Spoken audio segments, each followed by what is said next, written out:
Have you ever wondered how a circuit works in the electronic world? Well, you're about to find out. In the realm of electronics, a circuit is much like a highway, but instead of cars, it's electricity that's flowing. It's a closed path, a loop if you will, that permits electrical currents to journey from one point to another. This might seem a bit complex, but don't worry, we are going to break it down into bite-sized pieces that are easy to digest. Imagine a circle, unbroken and continuous. That's your circuit, a roundabout for electrons. And just like a highway needs cars, a circuit needs electricity. Without a circuit, electricity wouldn't know where to go.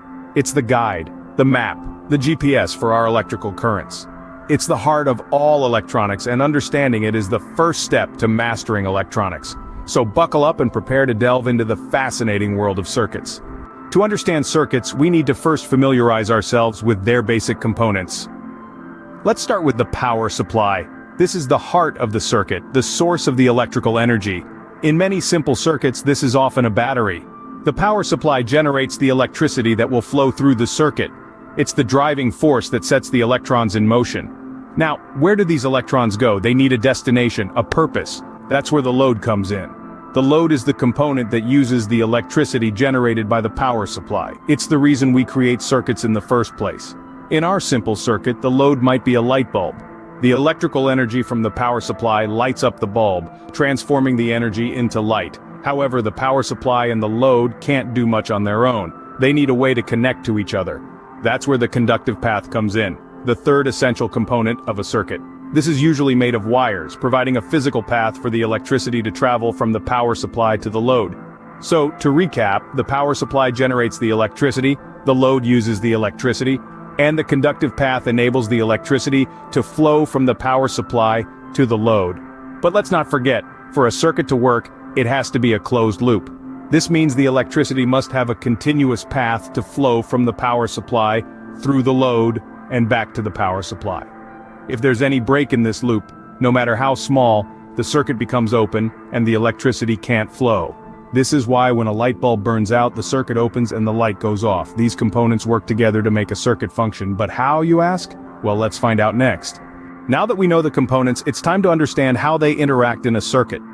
Imagine a bustling city with roads teeming with cars, buses, and bikes, all going about their daily routines.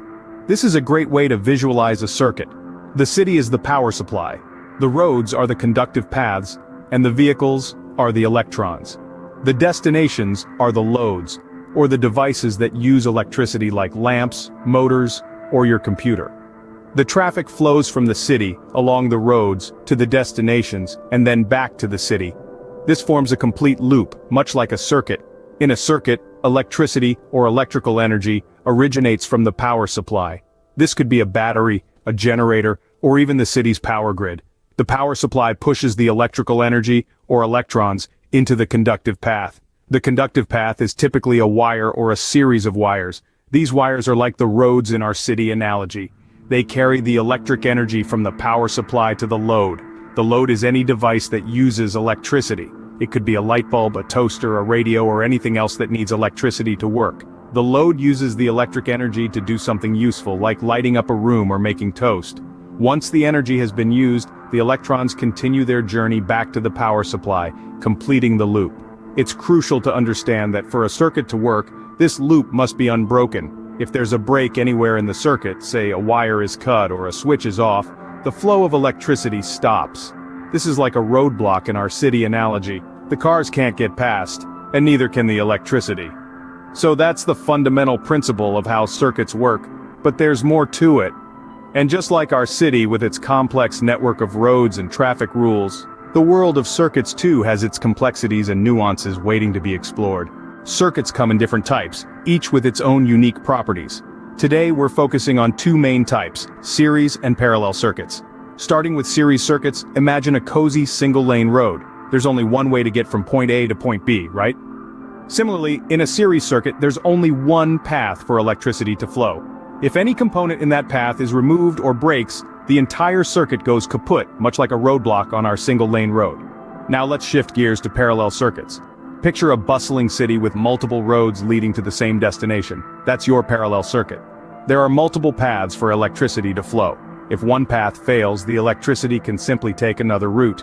These are essential concepts in electronics. Whether you're designing a simple flashlight or a complex computer system, you'll be dealing with these circuits. Understanding these types of circuits is crucial for anyone interested in electronics. So, we've learned quite a bit about circuits today, haven't we? Let's take a quick stroll down memory lane to summarize what we've covered. We started with understanding what a circuit is, the basic lifeline of all electronic devices. It's a closed path through which electric current flows, and without it, our gadgets would be as lifeless as a stone. Then, we delved into the core components of a circuit. We learned about power sources, conductors, and loads, each with their unique roles in making a circuit function. We also explored how circuits work, how the electric current flows from the power source through the conductors and into the load, illuminating our bulbs or powering our devices. Lastly, we categorized circuits into different types: series, parallel, and mixed circuits, each with their individual characteristics. Remember, every electronic device around you operates on these basic principles of circuits. So the next time you switch on a device, think about the wonderful world of circuits powering it.